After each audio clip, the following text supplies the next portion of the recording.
இன்னைக்கு நாம் என்ன பார்க்க போறோம் அப்படின்னா ஆசியா கண்டத்தில் இருக்கக்கூடிய இருப்பு பாதை போக்குவரத்து பற்றி பார்க்க போறோம். சார் அப்படின்னா என்ன சார்? இருப்பு பாதை போக்குவரத்துன்னு தெரியாதா? தெரியும் சார். அப்படின்னா என்னது? ரயில் வண்டி சார். வெரி குட்ரா. இருப்பு பாதை போக்குவரத்துன்னு என்னது? இரண்டு தண்டவாளங்களை நிலையா பொருத்தி அது மூலமாக ரயில் போக்குவரத்தை ஆங்கிலேயர் காலத்தில் ஆரம்பிச்சாங்க.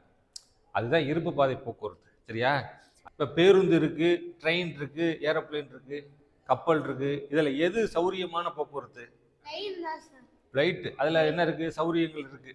சௌரியங்கள் இருக்கு. அதே நேரத்தில் அது வந்து எக்ஸ்பென்சிவா இருக்கும். அதாவது எல்லாரும் சாமானிய மக்கள் போக முடியாது. அதே மாதிரி குறைந்த தூரத்துக்குலாம் நம்ம என்ன செய்ய முடியாது, எதை பயன்படுத்த முடியாது? ஏரோப்ளேனா பயன்படுத்த முடியாது. கப்பலுக்கு கடல் வேணும், அது நீர்வழி போக்குவரத்து, அதுவும் தொலை தூரங்களுக்கு மட்டும்தான் பயன்படுத்த முடியும். குறுகிய தூரத்துக்கு விலை மலிவான போக்குவரத்து எது? தொடர் வண்டி. அடையப்பா தமிழ்ல சொல்லியிருக்கேன், தொடர் வண்டி. ரயில்ன்றது ஆங்கில வார்த்தை தான். சரியா? இப்போ இருப்பு பாதை போக்குவரத்துன்றது தமிழ் வார்த்தை தான்.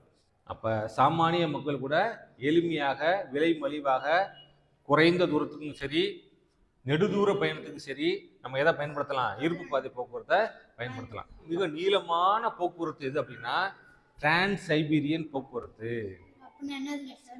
அதாவது சைபீரியன்றது ஒரு சமவெளி, அது ரஷ்ய நாட்டில் இருக்கக்கூடிய ஒரு வளமான சமவெளி. அந்த ரஷ்யாவில் இருக்கக்கூடிய மூன்றாம் அலெக்சாண்டர், பேர் என்னது? அவர் காலத்துல தான் அவங்க நாட்டில் விளையக்கூடிய பொருட்களை எல்லாம் வணிக நோக்கத்திற்கு போய் விற்கணும்ல. தனக்கு போக மிஞ்சி இருக்கக்கூடியதெல்லாம் என்ன செய்யணும்? வெளியில போய் விற்கணும். அப்ப இந்த ரஷ்யாவோட மன்னர் பேர் என்ன சொன்னேன்? Very good. இந்த மூன்றாம் அலெக்சாண்டர் 1891 ரஷ்யாவில் இருக்கக்கூடிய லெனின் கிரேட் அப்படின்ற ஒரு இடம் இருக்கு.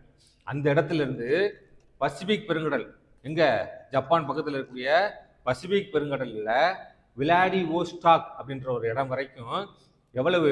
9298 கிலோமீட்டர். சொல்லுங்க.